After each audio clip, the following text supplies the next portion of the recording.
तो दोस्तों आज दिन हो चुका है 28 दिसंबर 2021 मंगलवार का और आज के मुख्य समाचार और बड़ी खबरें आपके लिए हाजिर हैं। मुख्य समाचार में आगे बढ़ने से पहले आइए नजर डालते हैं आज की कुछ महत्वपूर्ण खबरों पर।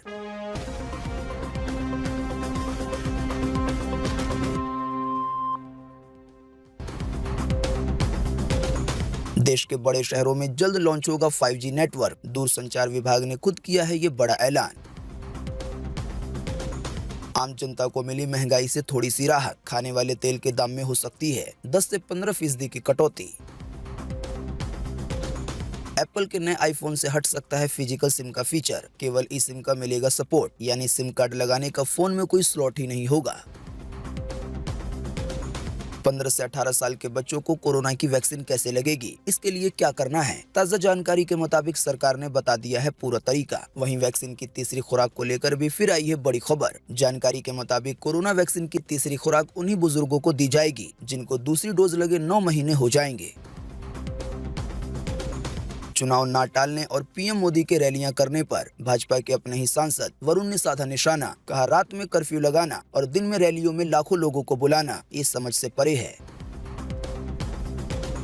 दिल्ली में चल रहे डॉक्टरों के प्रदर्शन पर पुलिस ने की कार्रवाई। जानकारी के मुताबिक शक्ति बल का प्रयोग करने और डॉक्टरों से बदतमीजी करने की वजह से दिल्ली के सभी अस्पतालों में डॉक्टरों ने काम कर दिया है बंद। आज 28 दिसंबर 2021 को प्रधानमंत्री नरेंद्र मोदी कानपुर को देंगे मेट्रो ट्रेन की सौगात। आम जनता को होगा अच्छा फायदा।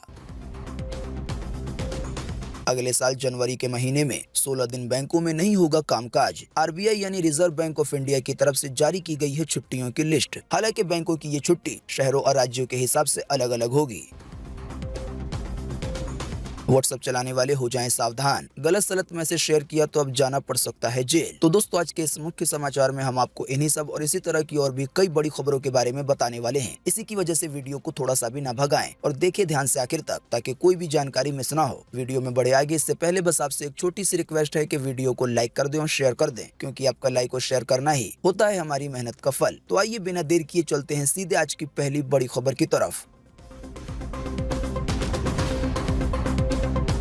दूरसंचार विभाग का बड़ा ऐलान, महानगरों को पहले मिलेगा 5G नेटवर्क का तोहफा। जी हां, भारत में 5G का ट्रायल पिछले 2 सालों से चल रहा है और मई 2022 तक देश में 5G का ट्रायल चलेगा। 5G की कमर्शियल लॉन्चिंग को लेकर पूरा देश इंतजार कर रहा है, लेकिन अभी तक कोई आधिकारिक बयान नहीं आया था। पर ताजा जानकारी के मुताबिक अब दूरसंचार विभाग ने कहा है कि मेट्रो और बड़े शहरों में 5G नेटवर्क सबसे पहले लॉन्च होगा। दूरसंचार विभाग की ओर से जारी बयान में कहा गया है कि गुरुग्राम, बेंगलुरु, मुंबई, दिल्ली, अहमदाबाद, हैदराबाद और पुणे जैसे बड़े शहरों में 5G को सबसे पहले लॉन्च किया जाएगा। उम्मीद है कि आने वाले साल 2022 में इसकी लॉन्चिंग हो सकती है।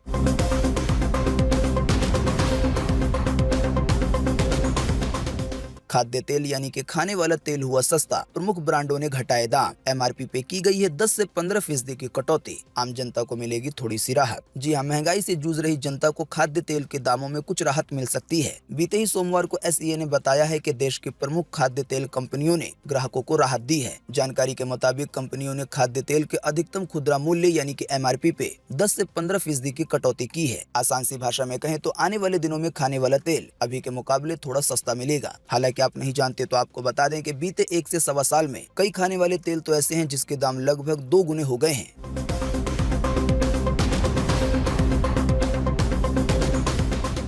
एप्पल के नए आईफोन से हट सकता है फिजिकल सिम का फीचर, यानी फोन में नहीं मिलेगा सिम कार्ड डालने का कोई भी स्लॉट, केवल ई सिम से चलाना होगा काम। जी हां, एप्पल ने सबसे पहले ई सिम कार्ड की शुरुआत की थी। अगर आप नहीं जानते तो आपको बता दें कि e SIM card physical SIM card की तरह नहीं होता। आसान सी भाषा में कहें तो ई सिम कार्ड में आपको नंबर तो दिया जाता है, लेकिन सिम कार्ड नहीं दिया जाता। केवल एक मैसेज के जरिए ई सिम कार्ड वाला नंबर चालू हो जाता है। आपको बता दें आईफोन अभी डुअल सिम के साथ आ रहे हैं, लेकिन एक सिम इसमें ई सिम होता है और दूसरा फिजिकल सिम होता है, यानी फोन में सिम कार्ड डालने के लिए अभी एक स्लॉट मिल रहा है। लेकिन ताजा जानकारी के मुताबिक अब खबर है कि एप्पल फिजिकल सिम का विकल्प ही हटाने जा रहा है। रिपोर्ट के मुताबिक एप्पल आईफोन 15 प्रो डिवाइस के साथ फिजिकल सिम का विकल्प नहीं होगा, यानी कि सिम कार्ड लगाने का कोई स्लॉट नहीं होगा। इस फोन में दोनों सिम ई सिम वाले होंगे। खबर यह भी है कि अगले 2 सालों में एप्पल इसकी पूरी तरह से शुरुआत कर देगा। ब्लॉग डू आईफोन की रिपोर्ट में ये दावा किया गया है। बाकी ई सिम की बात करें तो अभी भारत की कई टेलीकॉम कंपनियां ये सुविधा नहीं दे रही हैं। कई कंपनियों के पास ई सिम की सुविधा उपलब्ध उपलब्ध है, लेकिन केवल पोस्टपेड के लिए यानी बिल वाले नंबर के लिए। तो भारतीय बाजार के लिहाज से पूरी तरह से ई सिम वाला फीचर इंडिया में थोड़ी सी दिक्कत कर सकता है। ई सिम के अलावा ये भी खबर है कि एप्पल आईफोन 15 प्रो मॉडल के साथ USB टाइप सी पोर्ट भी देगा और अपने आइकॉनिक लाइनिंग पोर्ट को हटा देगा। यानी अभी आईफोन में जो चार्जिंग वाला पोर्ट है वो सबसे अलग मिलता है, उसको हटा दिया जाएगा। रिपोर्ट के मुताबिक आईफोन 15 प्रो में टाइप सी पोर्ट देखने को मिल सकता है। वैसे आप नहीं जानते तो आपको बता दें कि इस समय बाजार में 90% से ज्यादा फोन ऐसे हैं जिनमें टाइप सी का सपोर्ट दिया जाता है।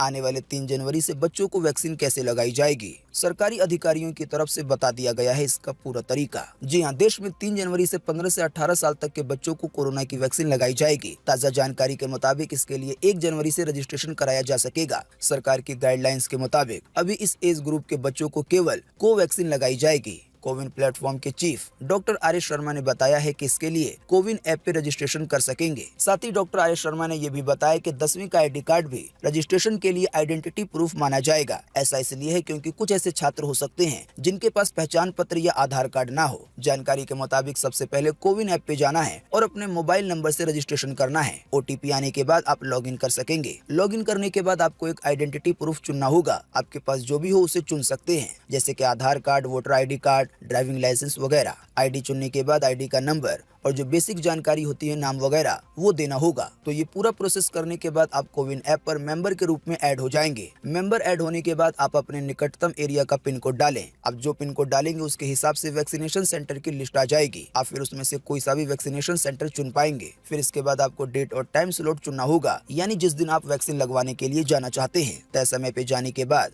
वैक्सीनेशन सेंटर पे आपको रेफरेंस ID और सीक्रेट कोड की जानकारी देनी होगी, जो आपको रजिस्ट्रेशन करते समय मिल जाएगी।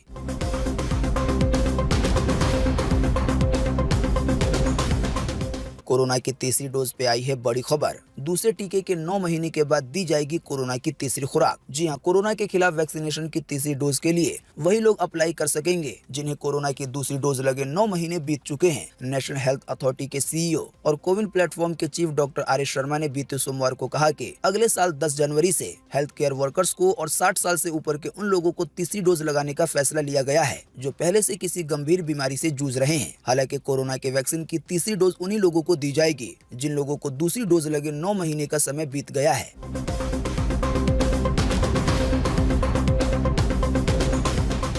कोरोना की तीसरी लहर के आहट के बीच होंगे चुनाव। केंद्र सरकार ने यूपी समेत 5 चुनावी राज्यों में वैक्सीनेशन और टेस्टिंग बढ़ाने के दिए हैं निर्देश। आयोग भी चुनाव टालने के मूड में नहीं है। जी हां, केंद्र सरकार और चुनाव आयोग ओमिक्रॉन के बढ़ते मामलों के बीच अगले साल यूपी समेत 5 राज्यों में होने वाले विधानसभा चुनाव टालने के मूड में नहीं है। केंद्रीय स्वास्थ्य सचिव राजेश भूषण ने 5 राज्यों उत्तराखंड, गोवा, मणिपुर, यूपी और पंजाब के साथ एक उच्च स्तरीय बैठक की, जिसमें इन राज्यों में वैक्सीनेशन और टेस्टिंग बढ़ाने के निर्देश दिए गए हैं। आसान सी भाषा में कहें तो एक तरफ भारत पर कोरोना की तीसरी लहर का खतरा है, हालांकि वहीं दूसरी तरफ अगले साल 5 राज्यों में विधानसभा के चुनाव होने वाले हैं। इसी की वजह से बड़ी बड़ी रैलियां हो रही हैं। आपको बता दें, इन रैलियों पर भाजपा के अपने ही सांसद ने निशाना साधा है।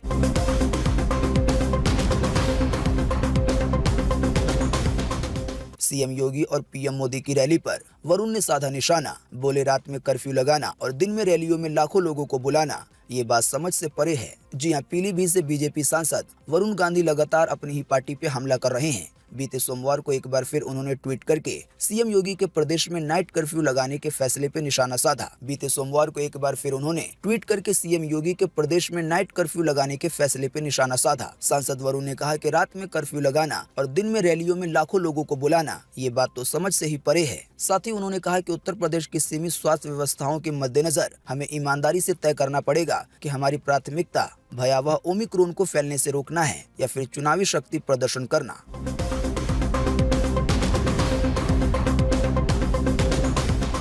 राजधानी दिल्ली में पुलिस की कार्रवाई से गुस्से में है डॉक्टर। सभी स्वास्थ्य सेवाओं को कर दिया है बंद। बीते रात दिया सरोजनी नगर थाने के बाहर धरना। जी हां, नीट PG काउंसलिंग में देरी के खिलाफ विरोध प्रदर्शन कर रहे रेजिडेंट डॉक्टर दिल्ली पुलिस की कार्रवाई से आक्रोशित हैं। बीते सोमवार शाम डॉक्टरों ने सभी स्वास्थ्य सेवाओं को बंद करने की घोषणा की, जिसके बाद देर रात तक राजधानी के ज्यादातर सरकारी अस्पतालों में आपातकालीन सेवाएं तक प्रभावित रहीं, यानी कि इमरजेंसी सेवाएं। वैसे तो अभी तक ये हड़ताल राजधानी के करीब 6 बड़े अस्पतालों में चल रही थी, लेकिन पुलिस की कार्रवाई के बाद अब सभी अस्पतालों के रेजिडेंट डॉक्टर इसमें शामिल हो गए हैं। दरअसल लगभग 11 दिनों से राजधानी दिल्ली में कई सारे डॉक्टर विरोध प्रदर्शन कर रहे हैं। नीट पीजी काउंसलिंग में देरी को लेकर बीते रोज भी कई सारे डॉक्टर प्रदर्शन कर रहे थे, लेकिन जैसे ही प्रदर्शन आगे बढ़ा तो पुलिस ने रोकने की कोशिश की।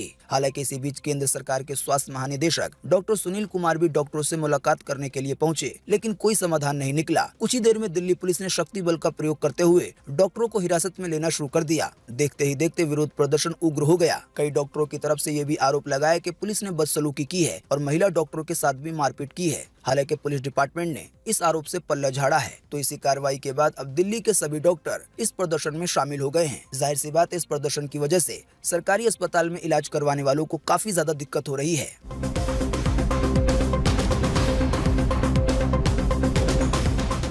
अगले महीने जनवरी में 16 दिन तक नहीं होगा बैंकों में कामकाज। देख लें छुट्टियों की पूरी लिस्ट। जी हां, अगले साल 2022 यानी कि जनवरी के महीने में 16 दिन तक बैंक बंद रहेंगे। हालांकि बैंकों की ये बंदी राज्यों और शहरों के हिसाब से अलग अलग होगी। भारतीय रिजर्व बैंक की तरफ से छुट्टियों की लिस्ट जारी की गई है। जानकारी के मुताबिक त्योहार और फेस्टिवल की वजह से 1 जनवरी, 3 जनवरी, 4, 11, 12, 14, 15, 18 और 26 जनवरी को बैंक बंद रहेंगे। इसके अलावा 8 जनवरी और 22 जनवरी को दूसरा और चौथा शनिवार होगा। इसी तरह से जनवरी के महीने में 2 जनवरी, 9 जनवरी, 16 जनवरी, 23 जनवरी और 30 जनवरी को रविवार होगा। तो इन दिनों में भी बैंक बंद रहेंगे। अगर सभी छुट्टियों को मिला दिया जाए तो ये 16 दिन होते हैं। हालांकि जो फेस्टिवल वाली छुट्टियां हैं वो राज्यों और शहरों के हिसाब से अलग अलग हैं। इसकी ज्यादा जानकारी आपकी स्क्रीन पे दिखाई जा रही है। वीडियो को रोक के देखा जा सकता है कि कौन सी तारीख को देश के किस राज्य के किस शहर में छुट्टी रहेगी।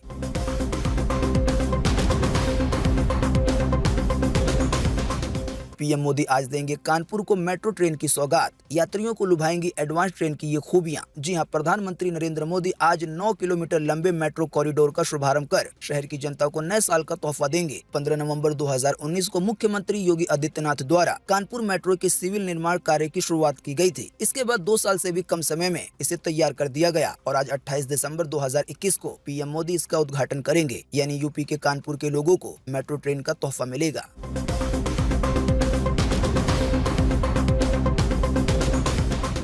व्हाट्सएप पहुंचा सकता है जेल। अगर किसी ने भी भेजा गलत सलत मैसेज तो कानूनी पचड़ों में फंसने का है खतरा। जी हां, अगर आप व्हाट्सएप के किसी ग्रुप पर एडमिन हैं या फिर आप मैसेज को फॉरवर्ड करते हैं तो आपको कुछ सावधानियां बरतनी चाहिए, नहीं तो केवल एक गलती भी किसी को जेल की हवा खिला सकती है। दरअसल कई ऐसे मामले सामने आ चुके हैं जिसमें एक व्हाट्सएप मैसेज की वजह से लोगों को जेल जाना पड़ा है। जानकारी के मुताबिक अगर आप किसी ग्रुप के एडमिन हैं और आपके ग्रुप में कोई मेंबर ऐसे मैसेज शेयर करता है जो कि अनएथिकल है, यानी कि गलत है, झूठ फैलाता है, आपस में लड़ाई की बात करता है, या किसी को धमकाने के लिए है, या किसी जाति के खिलाफ है, किसी धर्म के खिलाफ है, किसी व्यक्ति के खिलाफ है, या कोई ऐसा मैसेज है जो बहुत ज्यादा अडल्ट है, तो इस तरह के किसी भी मैसेज की कंप्लेंट ग्रुप एडमिन को कर देनी चाहिए, आईटी सेल को। अगर ग्रुप एडमिन ऐसा नहीं करता है और इस चीज पे पर्दा डालता है तो इन सभी अपराधों में उसे भी भागीदार माना जाएगा। ग्रुप एडमिन के अलावा भी जो लोग ग्रुप से जुड़े हुए हैं उन पर भी कार्रवाई हो सकती है। ग्रुप के अलावा भी अगर कोई आप सिंगल मैसेज शेयर करते हैं जिसमें इस तरह की कोई बात है तो जेल जाने जैसी स्थिति पैदा हो सकती है। इसी की वजह से व्हाट्सएप को केवल अपने काम के लिए चलाएं और उल्टी सीधी चीजों में ना पड़े।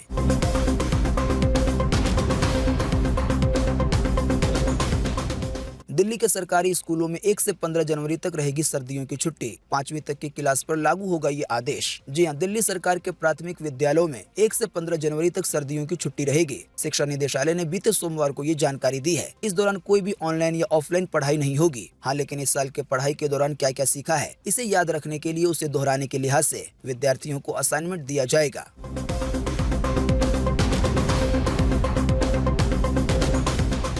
भारत में ओमिक्रॉन के मामले हुए 650 के भी पार। देश के कई राज्यों में लग गया है नाइट कर्फ्यू। जी हां, देश में ओमिक्रॉन वेरिएंट के मामलों में लगातार तेजी आ रही है। डेल्टा के मुकाबले बेहद संक्रामक ये वायरस अब तक 19 राज्यों में फैल चुका है, जिससे कुल संक्रमितों की संख्या 670 हो गई है। अभी हाल ही में ये संख्या बीते रोज 500 से थोड़ी सी ज्यादा थी। आपको बता दें, महाराष्ट्र हमेशा की तरह ओमिक्रॉन वेरिएंट के मामले में भी 167 आंकड़ों के साथ सबसे टॉप पर है। वहीं ओमिक्रॉन वेरिएंट के मामले में दूसरे नंबर पर है राजधानी दिल्ली, जहाँ पे कुल मामलों की संख्या है ओमिक्रॉन की 142।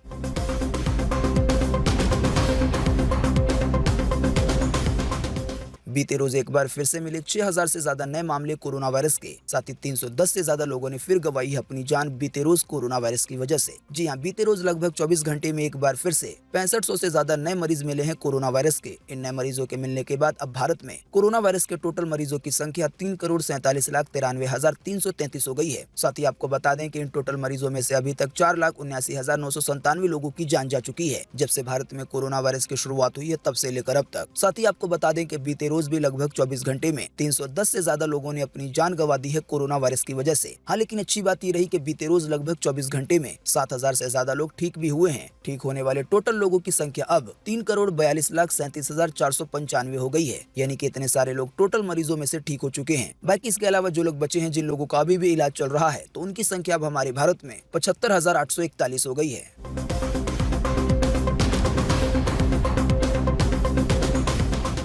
बारिश की भेंट चढ़ा दूसरे दिन का खेल, आज तीसरे दिन भी छाए रह सकते हैं बादल। साउथ अफ्रीका और भारत के बीच चल रहे टेस्ट मैच का है यह हाल। जी हां, भारत और साउथ अफ्रीका के बीच खेले जा रहे पहले टेस्ट मैच के दूसरे दिन का खेल भी बारिश और खराब रोशनी से प्रभावित रहा। अफ्रीका के सेंचुरियन में बीते सोमवार को पूरे दिन बारिश होती रही, जिसके चलते एक भी ओवर का खेल नहीं हो सका। लास्ट में जाकर अंपायर्स ने एक दिन के खेल को स्थगित कर दिया। तो टेस्ट मैच के दूसरे दिन के खेल के तहत भारत का स्कोर 272 रन पे 3 विकेट है। जानकारी के मुताबिक आज भी बादल छाए रह सकते हैं।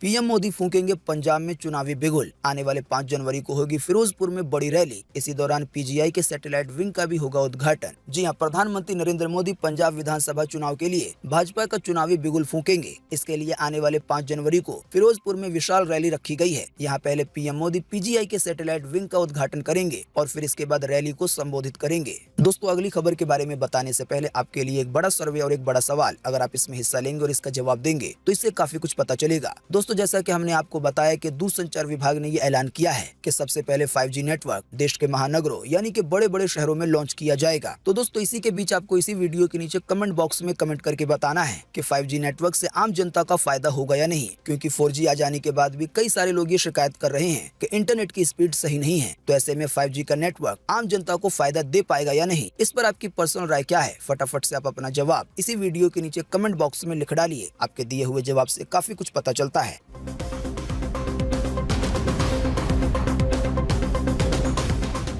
किसानों को मिलेगा नए साल का तोहफा, इस दिन खाते में आएगी पीएम किसान योजना की 10वीं किस्त यानी कि 2-2 हजार रुपए। जी हां, भारत सरकार देश के किसानों को नए साल का तोहफा देने वाली है। दरअसल पीएम किसान सम्मान निधि योजना की 10वीं किस्त का इंतजार अब खत्म होने वाला है। एक रिपोर्ट के मुताबिक सरकार 1 जनवरी 2022 को किसानों के बैंक खाते में पैसे ट्रांसफर कर सकती है। आप नहीं जानते हैं तो आपको बता दें कि भारत सरकार की एक योजना है किसान सम्मान निधि योजना के नाम से, जिसके तहत गरीब किसानों को हर साल 6,000 रुपए दिए जाते हैं 3 किस्तों में यानी कि 2-2 हजार रुपए करके। और जब से इस योजना की शुरुआत हुई है तब से लेकर अब तक 9 बार 2-2 हजार रुपए दिए जा चुके हैं और अब 10वीं किस्त नए साल के दिन किसानों के खाते में ट्रांसफर की जा सकती है।